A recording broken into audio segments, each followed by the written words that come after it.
MCC को परियोजनाभित्र अमेरिकनहरू सिआइएका एजेन्टहरू शेरबहादुर देउवाको कोठामा लग्दै तपाईलाई मन्त्री दिन्छौँ भन्दै मान्छेलाई खरिद बिक्री गर्न थालेको छ। मन्त्री पदमा रियाल काटेका नेताहरूले एमसीसी को पक्षमा भोट हाल्ने भन्नुभयो। लाज लाग्दैन साथीहरू तपाईहरुलाई? स्वतन्त्रता संग्रामको बेलामा त कतिपय अमेरिकनहरू ब्रिटेनमा सँगसँगै भाग्न पाएका थिए।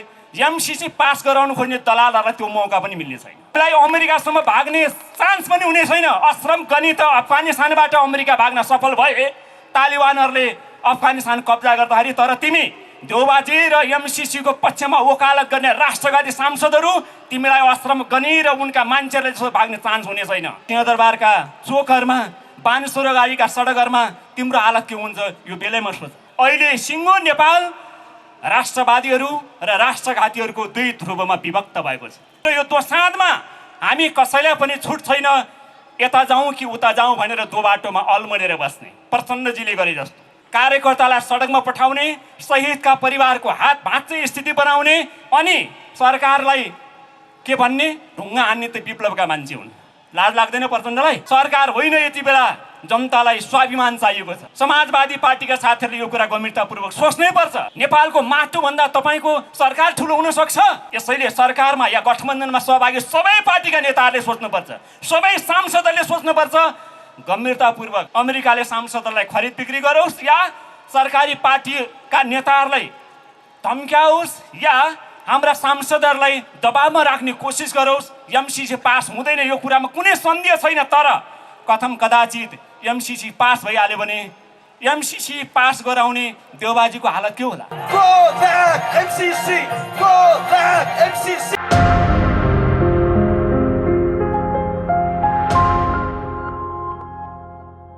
जागै बस साथी जागै बस, जागै बस साथी जागै बस, हुरी अघि सन्नाटामा मार्च हुन सक्छ बिहानै, हुरी अघि सन्नाटामा मार्च हुन सक्छ बिहानै। जागै बस साथी जागै बस, जागै बस साथी जागै बस, जागै बस साथी जागै बस, जागै बस साथी जागै बस। सबै देशभक्तहरू, सबै नेपालीहरू, चाहे उनीहरू पार्टीका झन्डामुनि हुन्, चाहे उनीहरू साहित्यिक क्षेत्रमा हुन्, चाहे उनीहरू बन्दुक सहित देशको सुरक्षार्थ खटिरहेका हुन्, चाहे उनीहरू कर्मचारी हुन्, यति बेला नेपालको आकाशमाथि एमसीसी नामको भयङ्कर विपत्तिको सङ्कटको बादल मडारिँदैछ। चैनसँग आरामसँग सुत्ने बेला छैन। यसै आज हामी कलाकारहरू, कविहरू, साहित्यकारहरू बानेश्वरको यो आँगनमा जुट्यौँ तपाईहरुलाई जागै बस भनेर अपिल गर्नको निम्ति। तपाई सबै आदरणीय महानुभावहरू, हामी एउटा साङ्गीतिक कार्यक्रममा छौँ, हामी साहित्यिक कार्यक्रममा छौँ, हामी जनताको आवाज बोल्दैछौँ र हामी माटोको भावना कोर्दैछौँ बानेश्वरको यो चोकमा बसेर। हामीले देख्यौँ केही दिन यता बानेश्वरको यो सडक करिब करिब रणमैदानमा बदलिएको छ। ढुङ्गाहरू बर्सिएका छन्, पानीका फोहराहरू हानिएका छन्, अश्रु ग्यासका लोलाहरू पट्किएका छन्, कहीँ खुट्टा भाँचेका छन्, कहीँ हातमा चोट लागेका छन्, कहीँ टाउकोबाट रगत बगेका छन्। यसो भनौँ बानेश्वरको यो सडकमा हाम्रा आन्दोलनकारी देशभक्तहरूको रगत पोखिएको छ। हामी देख्दैछौँ हाम्रा सुरक्षाकर्मी साथीहरू उहाँहरू पनि घाइते बन्नु भएको छ। यो दुःखको कुरा हो, यो विडम्बनाको कुरा हो। यसर्थ कि जब देशको आकाशमा सङ्कटको बादल मडारिएको हुन्छ त्यो बेलामा आन्दोलनकारीहरू सँगसँगै सुरक्षाकर्मीहरू पनि हुनुपर्छ। किनभने एमसीसीले जब सिङ्गै देशलाई खान्छ, एमसीसीले जब सिङ्गै देशलाई आतङ्कको छायामा लपेट्छ, के त्यो बेला हामी सडकमा उत्रिने देशभक्तहरू मात्र लपिटिने हौँ र? के सुरक्षाकर्मीहरू त्यसको प्रभावमा पर्दैनन्? एमसीसीलाई टेबल गर्ने पार्टीका नेता र तिनलाई भोट हाल्ने जनताहरू त्यसको असरका शिकार बन्दैनन्? यदि कसैले त्यो सोच राखेको छ भने त्यो मूर्खता हुन्छ। 8 गते सदनमा एमसीसी टेबल भएको छ। 16 गतेसम्मलाई अमेरिकाले अल्टिमेटम दिएको छ, फेब्रुअरी 28 भित्र एमसीसीलाई पास गर तिमीहरू भनेर। अहिले सिङ्गो नेपाल राष्ट्रवादीहरू र राष्ट्रघातीहरूको दुई ध्रुवमा विभक्त भएको छ। सिङ्गो देश सदनमा पनि हामीले देख्यौँ 8 गते अस्ति सडकमा सङ्घर्ष चलिरहेको थियो। सदनभित्र पनि देशभक्तहरूले सङ्घर्षको नेतृत्व गरिरहनु भएको थियो। पार्टीले दिएको आदेशलाई लत्याउँदै झलनाथहरू उभिनु भयो। पार्टीले दिएको आदेशलाई लत्याउँदै भीम रावलहरू उभिनु भयो। जनमोर्चाका सांसदहरू उभिनु भयो र देशभक्त साथीहरूले सदनभित्रै एमसिसी खारेज गरेर टेबल होइन भनेर नारा लगाउनु भयो। हामी सडकमा थियौँ, उहाँहरू सदनभित्र हुनुहुन्थ्यो। मेरो भनाइको मतलब सिङ्गो देशले यति बेला या त एमसिसी बेहोर्नु पर्नेछ या एमसिसीलाई परास्त गर्नुपर्नेछ। हामी त्यो दोसाँधमा उभिएका छौँ र यो दोसाँधमा हामी कसैलाई पनि छुट छैन यता जाउँ कि उता जाउँ भनेर दो बाटोमा अल्मनेर बस्ने प्रचण्डजीले गरे जस्तो। कार्यकर्तालाई सडकमा पठाउने, शहीदका परिवारको हात भाँच्ने स्थिति बनाउने अनि सरकारलाई के भन्ने, ढुङ्गा हान्ने त विप्लवका मान्छे हुन्। लाज लाग्दैन प्रचण्डलाई? त्यति घटिया कुरा गर्न मिल्छ? सुरेशाकर्मी साथीहरूसँग हाम्रो कुराकानी भइरहेकै छ। सरकारका साथीहरूसँग पनि हाम्रो छलफल चलिरहेकै छ। भन्नुभयो, उहाँहरूले त्यही आदेश गराउनु भयो। हाम्रो त ढुङ्गा हान्ने कार्यक्रम थिएन। सडकमा गएका मात्र उनी मेरा केटाहरू जबरजको नाममा। ढुङ्गा हान्ने त विप्लव पार्टीका मान्छे हुन् या छदलका मान्छेहरू हुन्। ढुङ्गा हान्ने हाम्रो कार्यक्रम छैन। ढुङ्गा हाम्रा प्रहरी दाजुभाइको ढाडमा हामीले किन हान्ने? प्रहरी दाजुभाइहरूलाई सोच्याउँदै हामीले लाठी प्रहार किन गर्नु हुँदैन? किनभने उहाँहरूले देशको नुन खानुभएको छ र देशको सुरक्षाको निम्ति उहाँहरू खटिनु भएको छ। त्यसैले मैले भने हामी सबै मानिसहरू प्रचण्डले जस्तो दोधारे नीति लिएर होइन, काङ्ग्रेसका साथीहरूले पनि सुन्नुपर्छ, सोच्नुपर्छ। यति बेला कोशी सम्झौता गर्दा बिपीको साथमा सबै काङ्ग्रेसका नेताहरू उभिएनन्। तपाईँहरूले इतिहास पढ्नुभएको होला। मातृका प्रसादले गण्डक सम्झौता गर्दा सबै काङ्ग्रेसका मान्छेहरू, काङ्ग्रेसका सांसदहरू, काङ्ग्रेसका नेताहरू, गणेश मानजीहरूसम्मको नाम हामी चर्चामा लिन सक्छौँ। सबै काङ्ग्रेसका मान्छेहरूले गण्डक सम्झौताको पक्षमा आफूलाई उभ्याउनु भएन। महाकाली सन्धि हुँदा त एमाले पार्टी नै फुट्यो भने आज काङ्ग्रेस पार्टीभित्रका देशभक्तहरूले सदनभित्र सोच्नुपर्छ कि पर्दैन? एमाले पार्टीका देशभक्त साथीहरूले सोच्नुपर्छ कि पर्दैन? सरकार होइन, यति बेला जनतालाई स्वाभिमान चाहिएको छ। समाजवादी पार्टीका साथीहरूले यो कुरा गम्भीरतापूर्वक सोच्नै पर्छ। गठबन्धन सरकारमा रहेका साथीहरूले हामी सुन्दैछौँ यति बेला एमसिसीको परियोजनाभित्र अमेरिकनहरू, सिआइएका एजेन्टहरू शेरबहादुर देउवाको कोठामा लग्दै तपाईँलाई मन्त्री दिन्छौँ भन्दै मान्छेहरूलाई खरिद बिक्री गर्न थालेको छ। हामीले हेऱ्यौँ समाजवादी पार्टीका वरिष्ठ नेताहरू, प्रधानमन्त्रीहरू एमसिसीको विरुद्धमा उभिनु भयो, तर मन्त्री पदमा रियाल काटेका नेताहरूले एमसिसीको पक्षमा भोट हाल्ने भन्नुभयो। लाज लाग्दैन साथीहरू तपाईँहरूलाई? तपाईँको मन्त्री पदभन्दा राष्ट्रियता ठुलो होइन? नेपालको माटोभन्दा तपाईँको सरकार ठुलो हुन सक्छ? यसैले सरकारमा या गठबन्धनमा सहभागी सबै पार्टीका नेताहरूले सोच्नुपर्छ, सबै सांसदहरूले सोच्नुपर्छ गम्भीरतापूर्वक। यदि त्यसो भएन भने हामी देख्छौँ, हामीलाई विश्वास छ सदनबाट एमसिसी पास हुँदैन। यो कुरामा कुनै सन्देह छैन। अमेरिकाले सांसदहरूलाई खरिद बिक्री गरोस् या सरकारी पार्टीका नेताहरूलाई धम्क्याओस् या हाम्रा सांसदहरूलाई दबावमा राख्ने कोसिस गरोस्, एमसिसी पास हुँदैन। यो कुरामा कुनै सन्देह छैन। तर कथम कदाचित एमसिसी पास भइहाल्यो भने एमसिसी पास गराउने देउबाजीको हालत के होला?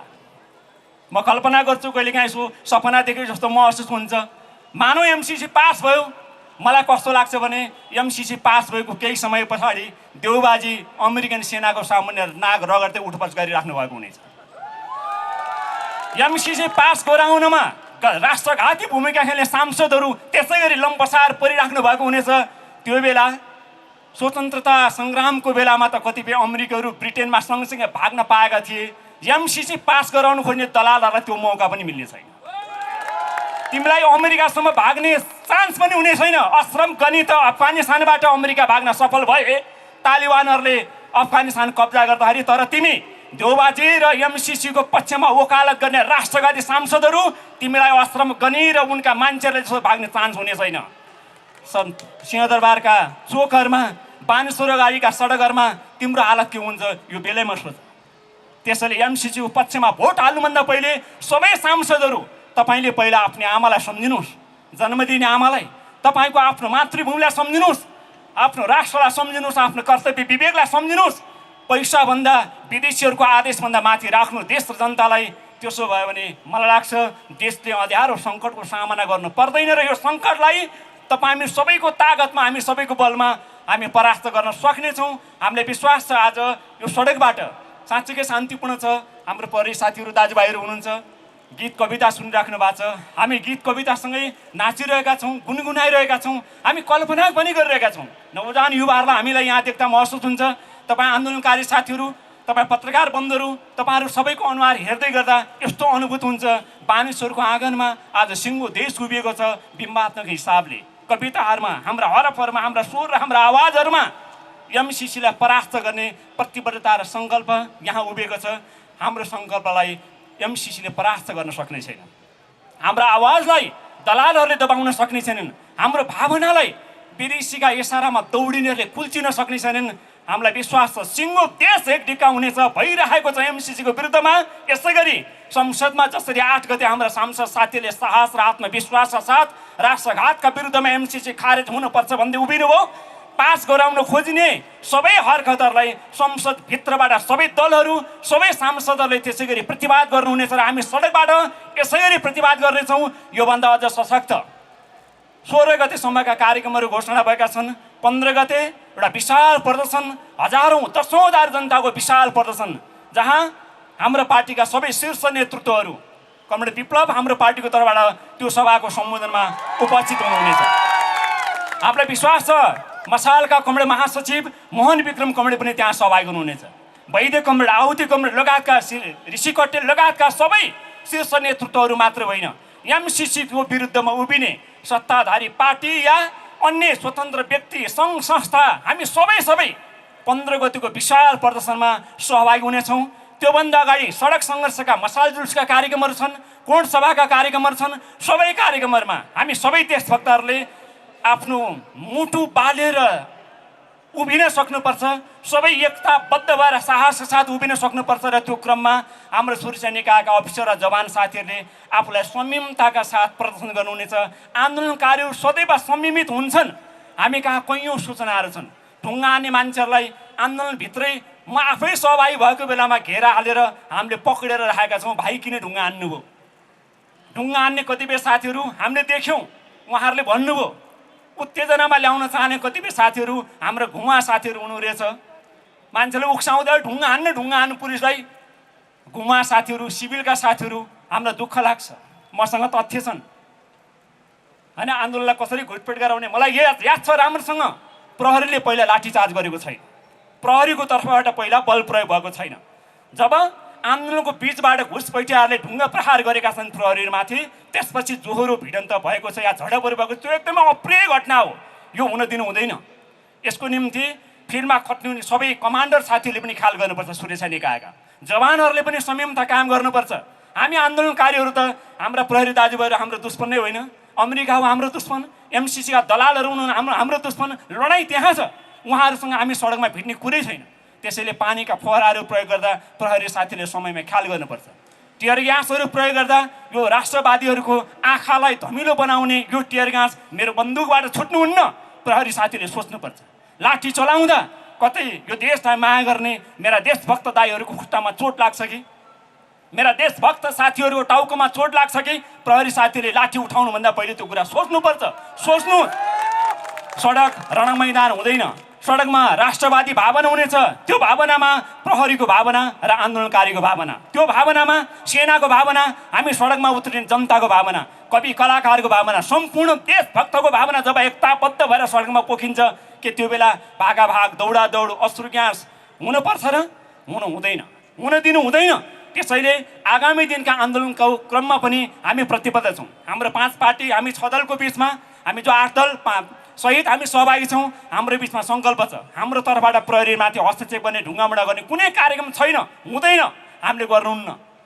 त्यसमा हामी संयमितै हुनुपर्छ। तर घुसपैठियाहरूले त्यो खालको हरकत गर्न खोज्यो भने र क्रियाकलापहरू गर्न खोज्यो भने तिनलाई गिरफ्तार गर्ने, तिनलाई दण्डित गर्ने र आन्दोलनलाई कुनै मूल्यमा सफल बनाउने र कुनै हालतमा एमसिसी सदनबाट पास हुन नदिने, त्यसको निम्ति हजारौँ लाखौँ जनसमुदायहरू सडकमा आउनुपर्छ। देशैभरिका कार्यक्रमहरू घोषणा भएका छन्। ती सबै कार्यक्रमहरूलाई हामीले सशक्त र शानदार ढङ्गले सफल पार्नुपर्नेछ र कुनै उत्तेजनात्मक कुनै भिडन्तको योजना छैन। सडकमा आम्ने सामने झडपको योजना पनि छैन। त्यसमा हाम्रो सम्पूर्ण आन्दोलनकारी साथीहरू सजग रहनुहुनेछ र जसरी प्रचण्डजीहरूले सुरेशा निकालाई ढुङ्गा हान्ने विप्लवका मान्छे हुन् या ढुङ्गा हान्ने फलाना पार्टीका छदलका मान्छे हुन् या स्थितिलाई भड्काउने या तपाईँहरूलाई चाहिँ अर्को अवस्थामा लैजाने फलाना मान्छेहरू भन्ने प्रकृतिका सूचनाहरू सरकारलाई दिएर सुरक्षा निकायलाई दिएर जो वातावरणलाई धमिलो बनाउन खोजेको छ मलाई त्यसलाई तिरस्कारपूर्ण खारेज गर्दछु।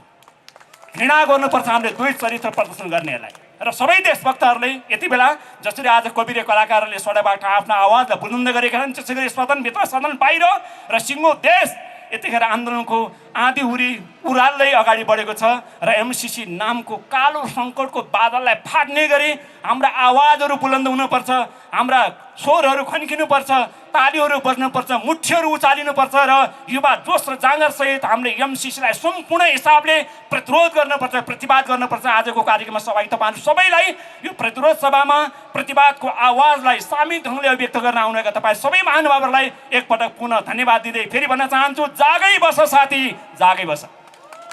जान्नेहरू बाजा लिएर उठ, हातमा कलम हुनेहरू कलम लिएर उठ, बाजा बजाउने जान्नेहरू बाजा लिएर उठ, केही नभएकाहरू आवाज लिएर उठ, गाउँ गाउँबाट उठ, बस्ती बस्तीबाट उठ, यो देशको मुहार फेर्नलाई उठ, यो देशको मुहार फेर्नलाई उठ, देश बचाउनलाई उठ। यहाँ उपस्थित सबै देशप्रेमी क्रान्तिकारीहरूलाई स्वीकार्नुहोस् रातो सलाम। राष्ट्रघाती एमसिसी देशमा छाइरहेको बेला त्यसकै प्रतिरोधको भावमा एउटा कविता यहाँहरू समक्ष पेश गर्न चाहन्छु। मेरो देश दुखिरहेको छ, मेरो देश दुखिरहेको छ, सरकारको देशभक्ति हरायो, मेरो देश दुखिरहेको छ, सरकारले देशभक्ति हरायो, एमसिसीको गुलियो बीचले सबै नेता दलाल बनायो। लोकतन्त्र भनेर नगाउने पाखण्डीहरू, लोकतन्त्र भनेर नगाउने पाखण्डीहरू, समाजवाद र हसिया हतौडा झण्डा समाउने दलालहरू, घुस र कमिसनखोरी चोरहरूको शासन, दलालको क्लब भयो यो संसद भवन। इतिहासमा कसैसँग नहारेको मेरो देश, इतिहासमा कसैसँग नहारेको मेरो देश, आजसम्म कसैले नजितेको मेरो देश, इतिहासमा कसैसँग नहारेको मेरो देश, आजसम्म कसैले नजितेको मेरो देश, स्वाभिमानी देशभक्तिहरूको बलिदानले जोगाएको मेरो स्वतन्त्रता, स्वाभिमानी देशभक्तिहरूको बलिदानले जोगाएको मेरो स्वतन्त्रता, वीर पुर्खाहरूले रखबारी गरेको मेरो स्वाधीनताको सगरमाथा विरुद्ध खबरदार दलालहरू, एमसिसीको आँखाबाट हेर्यौ भने, एमसिसीको आँखाबाट हेर्यौ भने तिमीले पनि सोचे हुन्छ, सत्ता र स्वार्थका लागि तम सुख गर्यौ भने विदेशीका स्वार्थ बोकेर भरौटे भएर यो देशको अस्मिता मेटाउने दुस्साहस गर्यौ भने साँची राख, तिम्रो चिहानमा वीर नेपालीहरूले आफ्नो विजयको झण्डा फहराउने छन्। हेलो गठबन्धन सरकार, हेलो गठबन्धन सरकार, सेवदे एमसिसी तिम्रो आमा हो, प्रचण्ड तिम्रो माइती हो, माकुने एमसिसी तिम्रो चाचा हो, उपेन्द्र यादव एमसिसी के तिम्रो ससुराली हो, केपी ओली के तिम्रो एमसिसी मामा हो, ल्यान्डुप दोर्जे बनेर आउने दलालहरू होसियार, खबरदार, तिम्रो अन्त्यपछि जिन्दगीले फेरि मिस्ड कल गर्ने छैन। एक झुलको बिहानीको आशामा, एक झुलको बिहानीको आशामा बाँचेका बुढाबुढीहरूको, एक झुलको बिहानीको आशामा बाँचेका बुढाबुढीहरूको, एक बारको जुनीमा समृद्ध जीवनको सपनामा पर्खेका युवा युवतीहरूको, पसिना बगाइरहेका श्रमिकहरूको, परिवारको सानो खुसीका लागि बाध्य भएर विदेशिएका लाखौं लाख युवा युवतीहरूको, हजारौं शहीद बेपत्ता योद्धा घाइतेको परिवर्तनको सुन्दर सपनालाई हत्या गर्ने र देशलाई आत्महत्याको बाटोमा दुस्साहस मात्र गर्यौ भने पनि खबरदार, बादशाहको टाउको काटेर जनताले फुटबल खेलेको इतिहास त्यो दिन फेरि अवश्य आउनेछ, नयाँ मुक्तिको बिहानी छाउनेछ। दलालहरूले देशलाई द्वन्द्वमा धकेलेपछि, दलालहरूले देशलाई द्वन्द्वमा धकेलेपछि जित र हारको लडाई भइरहेको छ, दलालहरूले देशलाई द्वन्द्वमा धकेलेपछि जित र हारको लडाई सुरु भएको छ। त्यसै नै रण मैदानमा बदलिएपछि हरेक सडक देशभक्ति क्रान्तिकारीहरूको किल्ला आमाको पीडाको, नेपाल आमाको पीडाको बक्कानो भन्दा, नेपाल आमाको पीडाको बक्कानो भन्दा लाठी बुट, असुर ग्यास र गोलीको बेपरवाह साम्राज्यवादी र दलालहरूलाई एकसाथ धुलो चटाउन देशभक्ति क्रान्तिकारी युवा विद्यार्थीहरू फौजमा बदलिएका छन्। आज देशभक्त युवाहरू आऊ, देशभक्त युवाहरू आऊ, आफ्नो रणमोर्चा सम्हाल। आऊ देशभक्त युवाहरू आफ्नो रणमोर्चा सम्हाल। दलालहरूको अन्त्य गर, तिम्रो हातमा देशको भविष्य छ। फुलहरू फुलिरहन्छन्, फुलहरू फुलिरहन्छन्, झुसिली किरा क्रमशः पुतली बनिरहन्छन्। फुलहरू फुलिरहन्छन्, झुसिली किरा क्रमशः पुतली बनिरहन्छन्। एएमसीसी का कठपुतलीहरू, तिम्रो राष्ट्रघातको दागलाई निरमा सरफले धोए पनि जाँदैन। रण मैदानका युवा विद्यार्थीहरू तिम्रा मलामी हुन्। वाशिंगटनको दुनियाँ लुट्ने एमसीसी, वाशिंगटनको दुनियाँ लुट्ने एमसीसी तिम्रो खुनी स्वार्थ नेपालीलाई चाहिँदैन। वाशिंगटनको दुनियाँ लुट्ने एमसीसी तिम्रो खुनी स्वार्थ नेपालीलाई चाहिँदैन। शान्तिपूर्ण विरोध प्रदर्शनलाई, शान्तिपूर्ण विरोध प्रदर्शनलाई हिंसा देख्ने अमेरिकी कूटनीति स्वीकार्य छैन। मेरो देश शक्ति राष्ट्रहरूको युद्ध र स्वार्थको अखाडा कदापि बन्ने छैन। मेरो देश शक्ति राष्ट्रहरूको युद्ध र स्वार्थको अखाडा कदापि बन्ने छैन। मेरो देशको स्वाधीनता र राष्ट्रियतालाई देशभक्त नेपालीले आज आउने दिने छैन। सम्पूर्ण क्रान्तिकारी देशभक्त एक हौं, सम्पूर्ण क्रान्तिकारी देशभक्त एक हौं। राष्ट्रिय मुक्ति लडाईँलाई विजयमा पुर्याउँ, राष्ट्रिय मुक्ति लडाईँलाई विजयमा पुर्याउँ। धन्यवाद।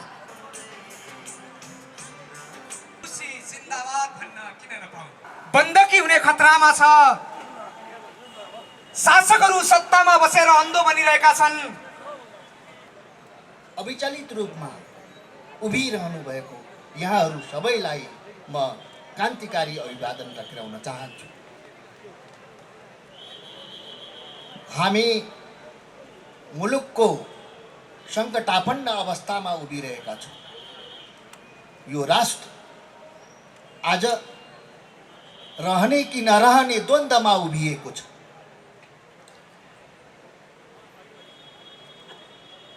मुलुकको अस्मिता समाप्त पार्ने षड्यन्त्रका तानाबाना शासकहरूले बुनिरहेका छन्। एमसीसी जस्तो राष्ट्रघाती सम्झौताका निम्ति मरिहत्ते गरेर लाग्ने संसदीय दलहरू र तिनका सांसदहरू, तिनका नेताहरू आज संसदभित्र नाचिरहेका छन्। दलालीकरण गर्नको निम्ति, आफूलाई उच्च दलालको रूपमा उभ्याउनको निम्ति उनीहरू कसरत गरिरहेका छन्। जुन देशमा राजनीतिक शक्तिहरू साम्राज्यवाद र विस्तारवादका दलाल हुन्छन्, पराश्रित हुन्छन्, पराधीन हुन्छन्, तो देश, तो राष्ट्र रहने कि नरहने द्वन्द्वमा उभिएको हुन्छ। हामी त्यही अवस्थामा छौँ। हामीले भन्यौँ यो एमसीसी सम्झौता हाम्रो निम्ति उपयुक्त छैन। यो एमसीसी सम्झौता राष्ट्रद्वेषी छ। यो एमसीसी सम्झौता नेपाल राष्ट्रको सार्वभौमिकतालाई समाप्त पार्नको निम्ति गरिएको सम्झौता हो। यसले यसको सार्वभौमिक अखण्डतालाई समेत धुजा पार्छ। त्यस अर्थमा नेपाली बहुसङ्ख्यक मानिसहरू, यस देशलाई माया गर्ने मानिसहरू, यस देशलाई स्नेह गर्ने मानिसहरू सुरुदेखि नै यस सम्झौताका विरुद्धमा अविचलित रूपमा उभिएर आएका छन्। केही द्वैध चरित्र भएका बुद्धिजीवीहरू, केही अवसरवादीहरू,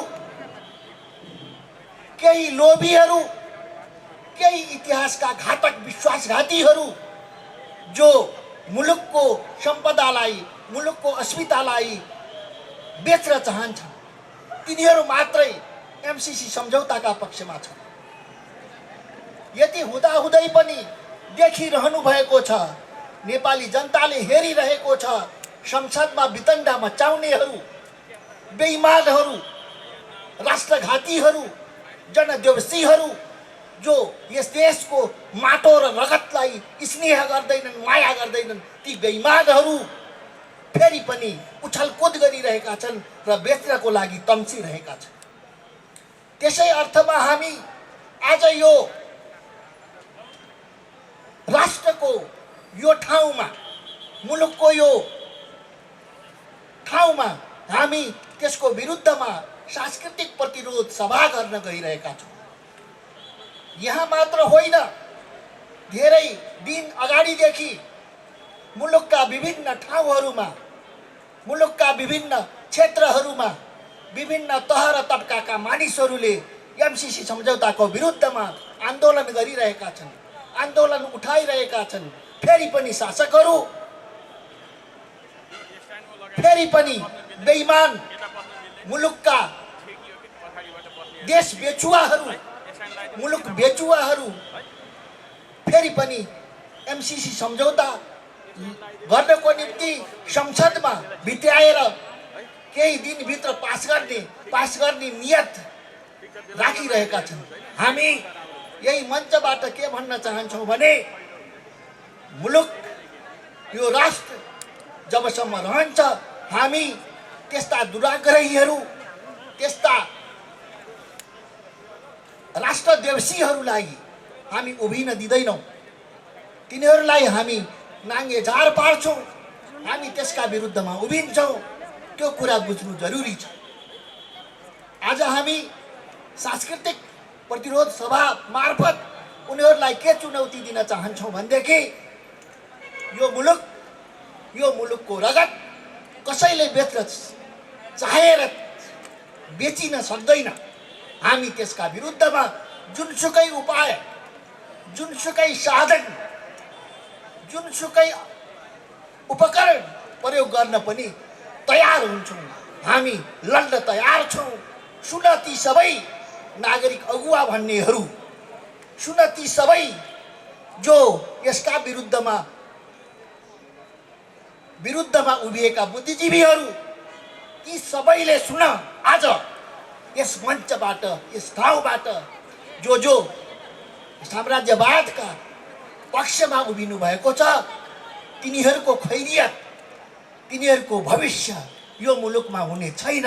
हामी चुनौती दिन चाहन्छौँ र तत्काल एमसीसी सम्झौता खारेजको पक्षमा उभिन हामी आह्वान पनि गर्दछौँ।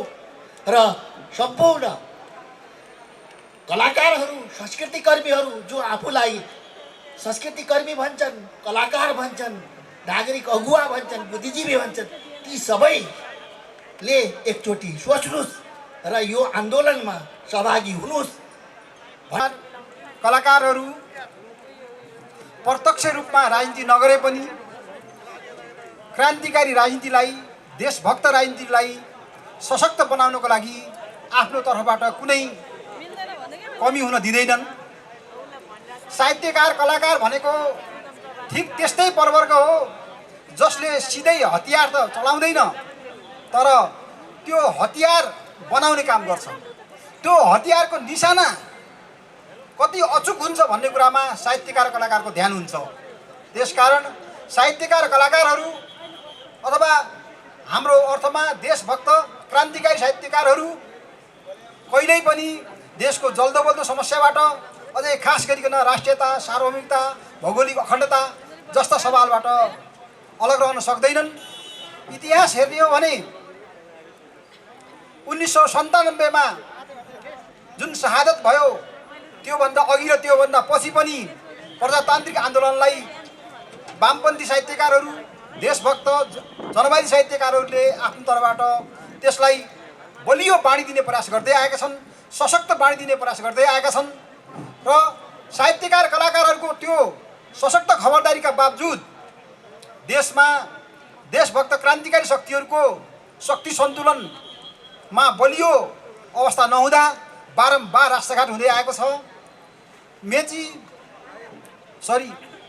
कोशी, गण्डकी, कर्णाली लगायत विभिन्न नदीहरू त बेचिए नै, सीमा अतिक्रमण भएकै छ।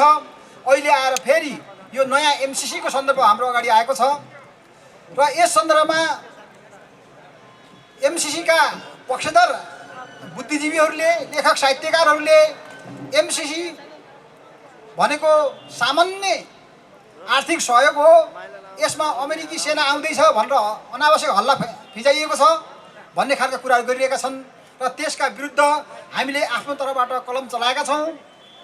हामीले आफ्नो तर्फबाट विभिन्न साहित्यिक विधाबाट प्रत्यक्ष वैचारिक लेख मार्फत त्यो कुरालाई हामीले उजागर गरेका छौँ र त्यो निश्चित रूपमा त्यो पर्याप्त छैन। अझै पनि आफूलाई मूलधार बताउने बुद्धिजीवीहरूले यो एमसिसीमा अनावश्यक भ्रम फिजाइएको छ भन्ने कुरा गरिएको छ।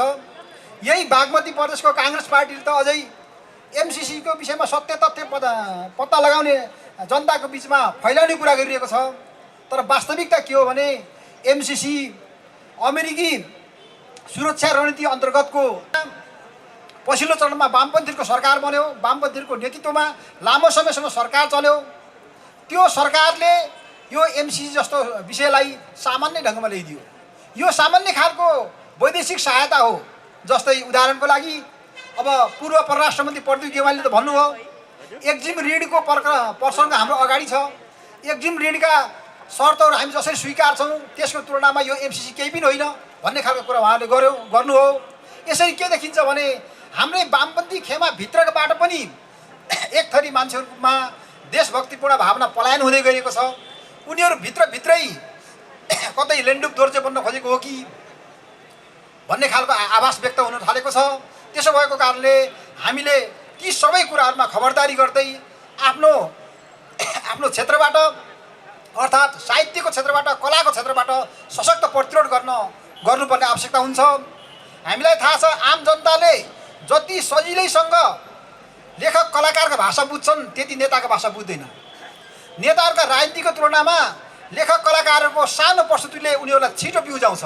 त्यसकारण यो एमसिसी संसदमा टेबल भइसकेको सन्दर्भमा यसलाई पारित गर्नको लागि हर सम्भव प्रयास भइरहेको बेलामा लेखक साहित्यकार कलाकारहरू एकपटक फेरि जुर्मुराउनु पर्ने भएको छ र त्यस क्रममा यो 8 दल सम्बद्ध 5 साहित्यिक सङ्गठनहरूले यो सांस्कृतिक कार्यक्रम आयोजना गरेका छन्। यो निकै स्वागतयोग्य काम हो र यो अभियानलाई हामीले अगाडि बढाउनुपर्छ र आम जनतामा यो एमसिसी भनेको गम्भीर खालको हाम्रो राष्ट्रिय सार्वभौमिकताको विरुद्ध, असंलग्न परराष्ट्र नीतिको विरुद्ध, पञ्चशील सिद्धान्तको विरुद्ध छ र यो एमसिसीमा हामी प्रवेश गऱ्यौँ भने हामी अमेरिका र चीनको बीच युद्ध चल्दा एउटा युद्ध मैदानको रूपमा जस्तो सिरिया, अफगानिस्तान जस्तो रूपमा हामी गुज्रिनेछौँ। त्यो स्थिति नआओस्, हाम्रो भावी पुस्ताले त्यो दिन बिहोर्नु नपरोस्, त्योभन्दा पहिल्यै हाम्रो पुस्ताले यसलाई यहीँ रोक्नुपर्छ।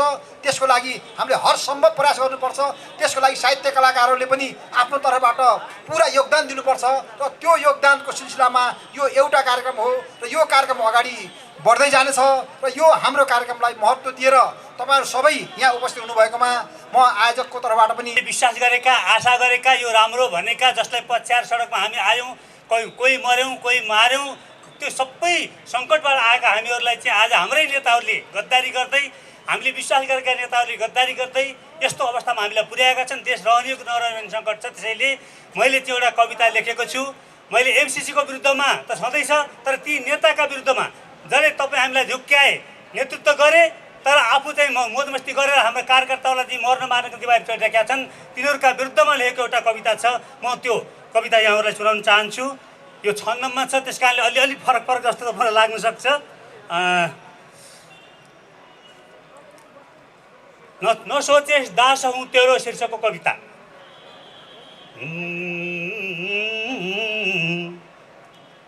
झुत्रा लुगा लगाएर त आइस घरमा जब, फुस्रा ओठ सुखा घाँटी खोक्रो पेट थियो तब, आँखामा चम्किलो ज्योति देखि विश्वासमा परे, तँलाई मुक्ति ठानेर आफ्नै घर दुखी गरे, तँलाई दुःखमा मैले लुकाएँ खाट मुनतिर, आफ्नै आफन्त ठानेर सुम्पे सम्पूर्ण कन्तुर भोकाउँदा तँलाई म आफ्नै पेट दिलाउँथे रोगाउँदा तँलाई म आफ्नै स्वास्थ्य पिलाउँथे अभाव भोकको पीडा सही बारुद पत्थर तेरै कुरा सुनि मैले छाती थापे बराबर जब बन्दुक ती तेरो छाती ताकेर आउँथे आफ्नै छाती बढाएर तेरो छाती बचाउँथे तँलाई शिरमा राखी दिलाएँ ताज झलमल नयाँ संसारका लागि चढाएँ जिन्दगी सबल तँ मेरै काँधमा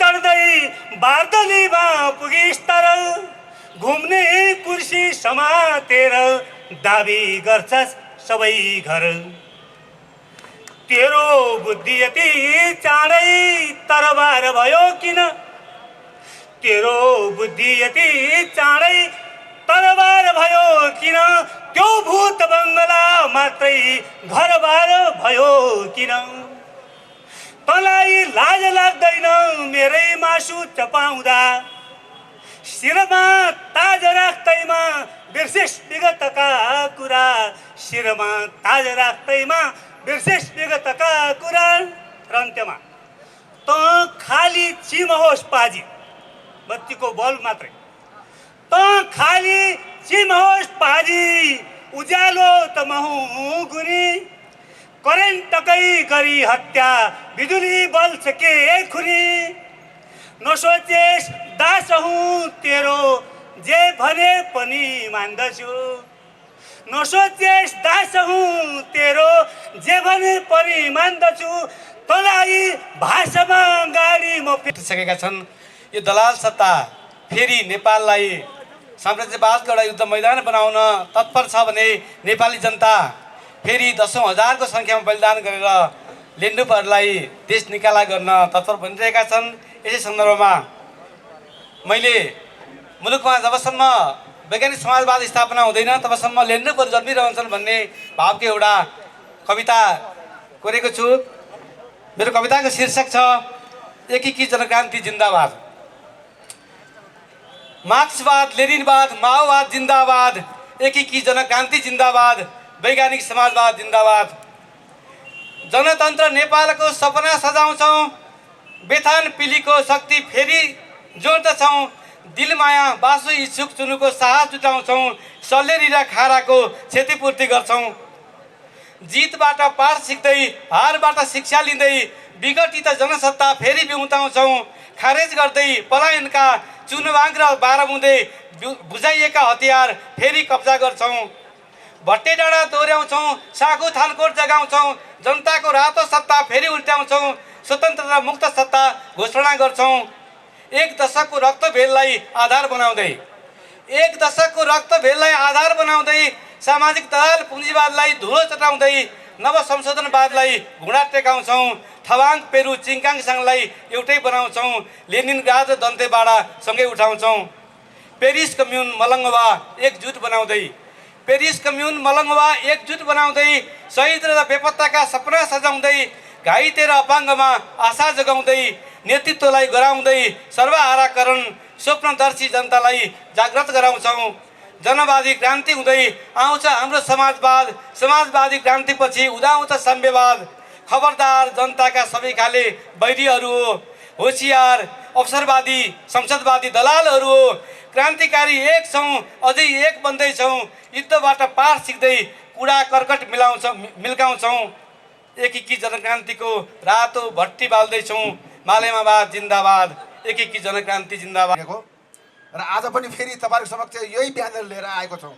तर यसको निम्ति चाहिँ फेरि त्यो पुरानै मुद्दा होइन। अहिले तपाईँ हामी सबैलाई थाहा छ एमसिसीको बारेमा जुन एमसिसीको बारेमा हाम्रो नेताहरूले आर्थिक सम्बन्धी धेरै प्रस्तावना भएको मैले देखेको छु। र केही वकिल बन्धुहरूले कानुनी रूपमा प्रस्ताउनु भएको जस्तो मैले सुनिरहेको छु।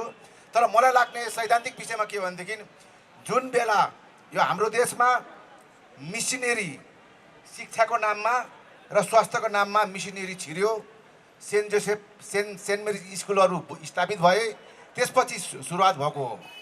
र जब बौद्धल आइसकेपछि तपाईँको के गर्यो भने हाम्रो देशमा भएको उद्योग कल कारखानालाई सिद्धाएर जब एनजिओ आइएनजिओलाई देश जिम्मा दिए, त्यसपछि उनीहरूको यस्तो हैसियत बढेर गयो कि अहिले गणतन्त्र आइसकेपछि तपाईँ हामीलाई पुरा हेपेर अमेरिकी साम्राज्यवादले एमसिसी मार्फत पुरै अफगानिस्तान बनाउनु खोजिरहेछ, इराक बनाउनु खोजिरहेछ, भियतनाम बनाउनु खोजिरहेछ। तर हामी नेपाली जनता त्यति चान्चुन छैन। केही नेताहरू बिके पनि जनताहरू बिक्नेवाला छैन। किनभने उत्तरपट्टिको विशाल चीन पनि त्यो कुनै बेला विदेशीको गुलामी थियो, दक्षिणपट्टिको विशाल भारत पनि तपाईँ हामीलाई थाहा छ स्वतन्त्र भएको 73 वर्ष मात्रै भयो। तर नेपाल कहिले पनि कसैको गुलामी भएको छैन र त्यसको हामी सन्तानहरू हौँ। र म यहाँ समक्ष एउटा गीत प्रस्तुत गर्न गइरहेको छु। त्यो गीत भने जुन बेला 62-63 को आन्दोलनमा बन्दुकहरू निष्काम हुन्छन्, जनता बिउजी उठेपछि भन्ने गीत निकै त्यो आन्दोलन हामी गाएको थियौँ र तपाईँ सबैले मन पराइदिनु भएको थियो। र त्यही गीतमा चाहिँ मैले अहिलेको जुन हाम्रो दलाल नेताहरूले गरिरहेको कुकृत्य चाहिँ त्यहाँ लेखेर मैले गाउने प्रयास गर्नेछु र म यहाँ समक्ष गीत प्रस्तुत हुने बाचा गर्दै म बाँकी गीत प्रस्तुत हुने अनुमति चाहन्छु। साउन्ड प्राविधिक भाइ अलिकति साउन्डहरू मिलाउनु होला है त। भिर्दैछौ बिखको माला भन्दैछौ घात हो भने, भिर्दैछौ बिखको माला भन्दैछौ बिख हो भने। अभिवादन सम्पूर्णमा म गौरी देवकोटा। शीर्षक दिएको छु सडकको आह्वान। हामीले हाम्रो मात्रै कानुन मान्छौँ भन्न किन नपाउने, हामीले हाम्रो मात्रै कानुन मान्छौँ भन्न किन नपाउने, आफै गरेर खान्छौँ भन्दा उसले किन कोच्चाउने। घर मेरो शासन तेरो, आँगन मेरो कासन तेरो, हुँदै हुन्न भन्न किन डराउने। उल्टै हामीलाई थर्काउने। आउनुहोस् साथी आउनुहोस्, बेला यही हो सिमाना कटाएर फर्काउने। भवन भित्रका घातीहरूलाई साँचोमा मुसा पारे झैँ अड्काउने। आउनुहोस् साथी आउनुहोस्, सबै आउनुहोस्, आग्लो थुतेर आउनुहोस्। मैले मेरो घरमा पाहुना हुल्दिन भन्न पाउने कि नपाउने, मैले मेरो घरमा पाहुना हुल्दिन भन्न पाउने कि नपाउने। मेरो आँगनमा कुस्ती खेल्न दिन्न भन्न किन डराउने। आँगन मेरो खेल तेरो, पाटो मेरो जाल झेल तेरो, मान्दै मान्दिन भन्न किन डराउने। आउनुहोस् साथी आउनुहोस्, जोर जुलुम गर्नेलाई झटारो हान्न आउनुहोस्। यो लखेट्ने बेला बाहिरकालाई लखेट्न आउनुहोस्, यो लखेट्ने बेला बाहिरकालाई लखेट्न आउनुहोस्। भवन भित्रका घातीहरूलाई स्वाधीनताको स्वाद घिचाउन आउनुहोस्। घर मेरो कासन तेरो, घर मेरो शासन तेरो, पिँढी मेरो आसन तेरो, मान्दै मान्दैनौ भन्न किन डराउने। बेला यही हो धपाउने, बेला यही हो धपाउने। आउनुहोस् साथी आउनुहोस्, बिस्तार बात टाँसिएको गिदी खुर्कन आउनुहोस्। आउनुहोस् साथी आउनुहोस्, बिस्तार बाद टाँसिएको गिदी खुर्किन आउनुहोस्। बगाइदिउँ बागमतीमा ताकि उन्मुक्त हो बनोस् विश्व। आउनुहोस् साथी आउनुहोस्, बेला यही हो, जे भेटिन्छ त्यही टिपेर आउनुहोस्। निस्तेज बन्दै जीवनका ऊर्जावान क्षणहरू, चकमन्न छ जीवन सङ्ग्राम। अग्लो पर्खाल चढेर बाटो थुन्दै छ पुँजीवाद। माला खेतीमा बेहिसाब मस्त दास मनोवृत्ति। सिप जाँगर बिनाका खेतालाहरू रमाइरहेछन् गुटबन्दी स्वादमा, रमाइरहेछन् गुटबन्दी स्वादमा। देख्दैनन् परासी नाखाहरू, बल्झिरहने झोपडीका घाउहरू, मस्त तरमारा पैरवीमा हाम्रा मान्छे, कूटनीतिक सामर्थ्यहीन विलास प्रेमीहरू, वैयक्तिक दौडिन अभ्यस्त मतदाताहरू, उस्तै हिजो जस्तै कटकटिएको दास मन, पाखुरा खुम्च्याई भत्काउँछ स्वाभिमान। पुरुषार्थ देख्छन् माला खेतीमा अकर्मण्य हातहरू, हौसिएको न्युरी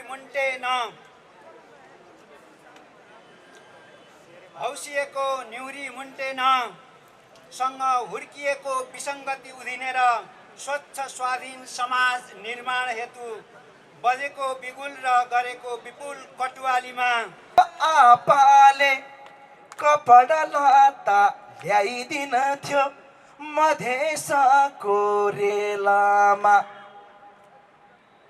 एमसीसी पास गरे फटा नेताहरूलाई जेलमा हाले के होला।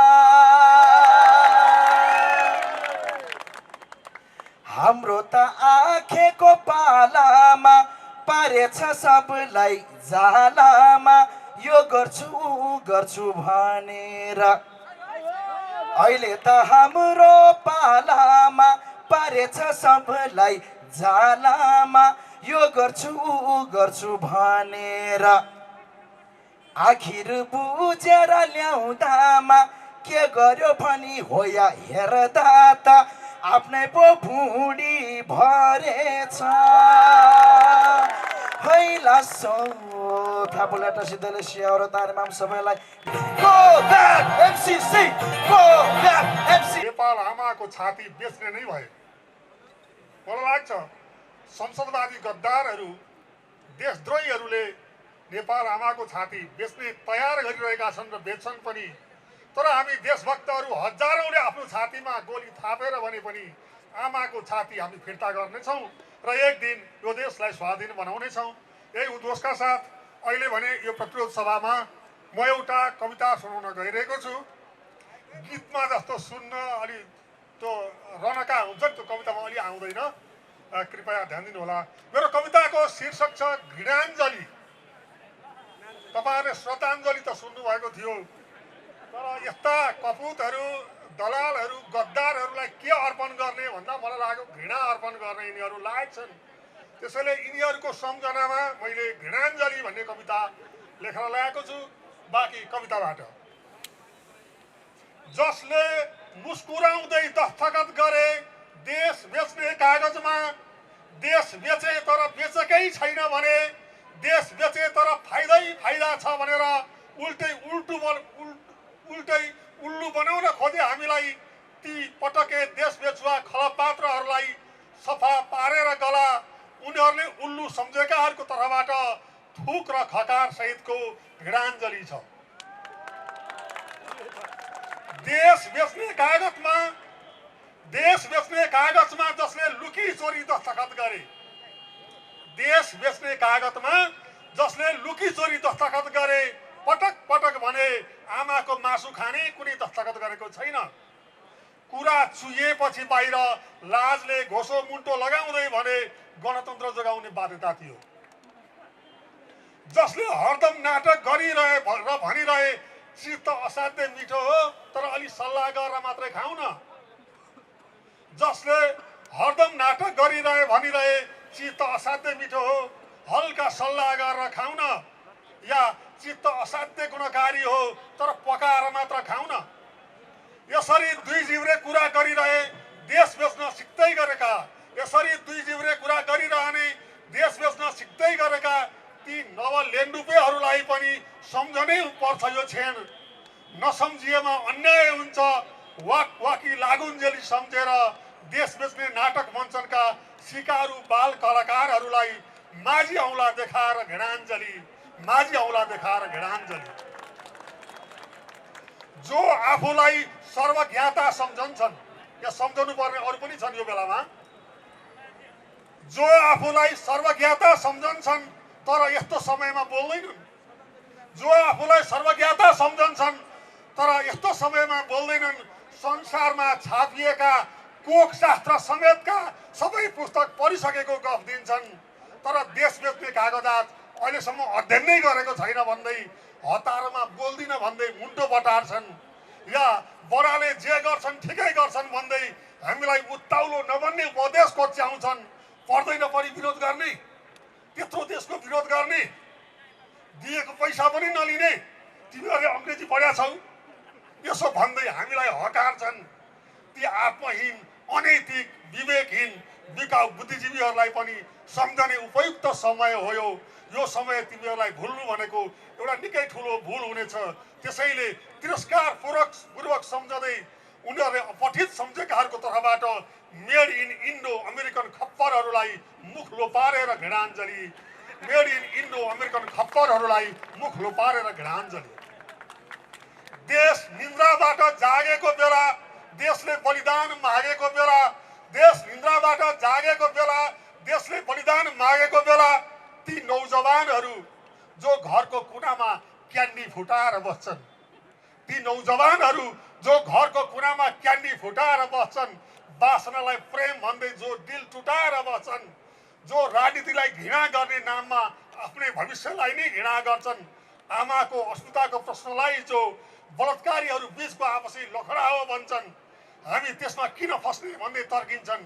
चिडियाघरमा राख्न लायक, चिडियाघरमा राख्न लायक यो देशका सर्वाधिक नालायक ती तथाकथित नौजवानहरूलाई पनि विरक्त मानेर सम्झँदै इतिहासको यस क्षणमा पिच्च थुकेर घृणाञ्जली, इतिहासको यस क्षणमा पिच्च थुकेर घृणाञ्जली। र अन्तमा जो यो घडी पनि शान्त छन्, र अन्तमा जो यो घडी पनि शान्त छन्, मस्त छन्, प्रफुल्ल छन्, जसको छातीको देब्रे कुनामा अलि पनि देश दुखेको छैन। पटक पटक जनता सडकमा ओर्लनु पर्ने यो कस्तो बाध्यता हो? यहाँ बानेश्वरका भवनभित्र बस्ने गद्दारहरू हामी कहिले केका लागि हुँदा हुँदै त अहिले खान्नम तिमीले दिएको हामीलाई चाहिँदैन।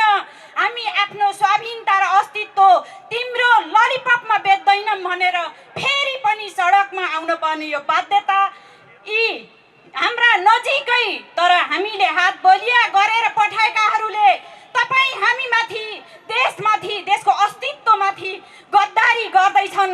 केही दिनमा यसको छिनो फानो लाग्नेछ। त्यतिन्जेल हामी यहाँ शिरमा कफन बानेर यिनी गद्दारहरूलाई खबरदारी गर्न निरन्तर लाग्नुपर्नेछ। त्यसैको निरन्तरताको आज मैले यो कार्यक्रममा एउटा छोटो कविता लेखेको छु। केही भुलचुक भए तपाईहरूले सुधारेर बुझिदिनु होला। मेरो कविताको शीर्षक छ यो देशले जित्नेछ, गद्दारहरू हार्ने दिन मेरो देशले जित्नेछ। एउटा जाबो एमसीसी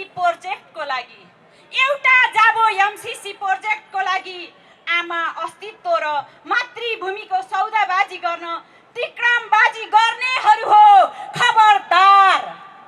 आमा अस्तित्व र मातृभूमिको सौदाबाजी गर्न तिक्रमबाजी गर्नेहरू हो खबरदार। बारम्बार जनताको भावनालाई कुठाराघात गरी विदेशीका सामु लम्पसार पर्ने दलाल गद्दारहरूलाई आमा अस्तित्व र मातृभूमिको सौदाबाजी गर्न तिक्रमबाजी गर्नेहरूलाई खबरदार। कस्तो राष्ट्रियता, कस्तो देशप्रेम हो तिम्रो? कस्तो राष्ट्रियता, कस्तो देशप्रेम हो तिम्रो?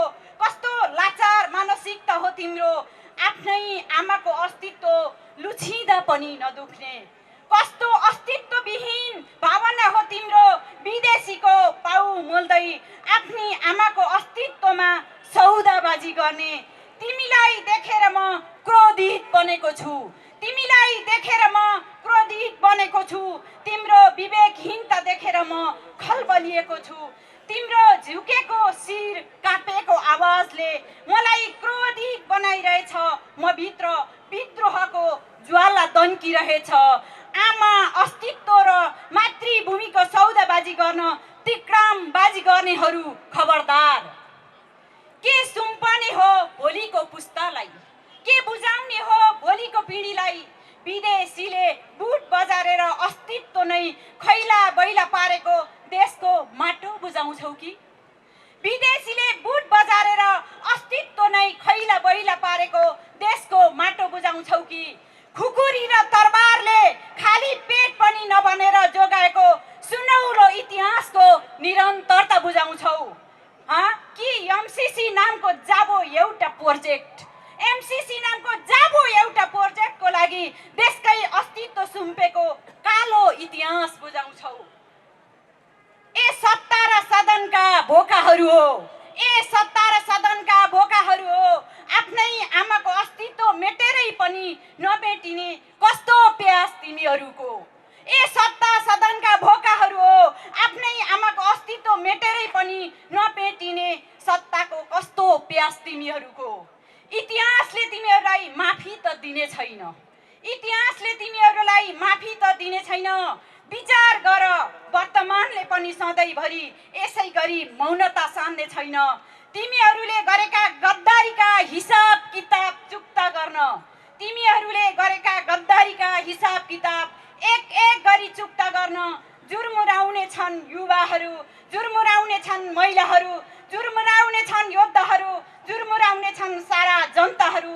त्यो दिन यो प्रतिरोध सङ्घर्षमा यहाँ उपस्थित सम्पूर्ण आन्दोलनकारी साथीहरूमा स्वीकार्नुहोस् मेरो क्रान्तिकारी अभिवादन हो। यति बेला हाम्रो देशको राष्ट्रियता सङ्कटमा छ, हाम्रो माटो सङ्कटमा छ, हाम्रो अस्तित्व सङ्कटमा छ, हाम्रो सार्वभौमसत्ता सङ्कटमा छ। तर अमेरिकी साम्राज्यवादका नेपाली मतियारहरू, नेपाली लेन्डुपेहरूलाई यो देश बेच्न हतार छ। हामीलाई यो देश बचाउनु छ, हामीलाई माटो बचाउनु छ, हामीलाई हाम्रो सार्वभौमसत्ता बचाउनु छ, आफ्नो अस्तित्व बचाउनु छ। हामीलाई यो राष्ट्रियता जोगाउने सङ्घर्ष, यो लडाइँ लड्नु छ। हामीसँग लड्नुको विकल्प छैन, हामीसँग जित्नुको पनि विकल्प छैन। हामीले जित्नु छ, हामी जित्छौँ। अब म तपाईँहरूसँग एउटा कविता प्रस्तुत गर्न चाहन्छु। मेरो कविताको शीर्षक छ यो देश लेन्डुपेहरूको देश हुन सक्दैन, यो देश लेन्डुपेहरूको देश हुन सक्दैन। मलाई आगोसँग कति पनि डर छैन, मलाई आगोसँग कति पनि डर छैन। म आगोको छेलो खेल्न सक्छु। मलाई अश्रु ग्यासको धुवासँग कुनै चिन्ता छैन, म अश्रु ग्यासको पिरो धुवा सजिलै निल्न सक्छु। मलाई ऊ त्यो पानीको फोहरासँग पनि रत्तिभर डर छैन। म पानीको निस्सासिलो फोहरामा पौडिन सक्छु। मलाई ऊ त्यो सङ्गीन जो मेरै छाती ताकेर तेर्सिएको छ। मलाई त्यो बन्दुकसँग कति पनि डर छैन। म बन्दुकको तातो गोली अहिले भर्खरै निल्न सक्छु। मेरो टाउकोमा बजारिन आतु त्यो भाटा, रबरको गोली, पेट्रोल बम, धरपकड, निर्मम दमन, मलाई यी कुनै हतियारसँग पटक्कै डरै छैन। मैले पनि धार लगाएकै हुँ खुकुरीमा, बारुद भरेको हुँ बन्दुकमा, धरा बिछ्याएको हुँ दुश्मनको बाटोमा, खसालेको हुँ दुश्मनको बङ्करमाथि बम, लडेको हुँ मुक्ति सङ्ग्राम, मृत्युलाई बलिदानसँग साटेको हुँ मैले पनि, मृत्युलाई बलिदानीसँग साटेको हुँ मैले पनि। मलाई डर छैन मृत्युसँग, मलाई डर लाग्दैन मृत्युसँग। आऊ वर्षाऊ गोलीको असिना, एक इन्च पनि तलमाथि सर्ने छुइनँ म। यो माटोको निम्ति शहीद हुन आतुर छु म।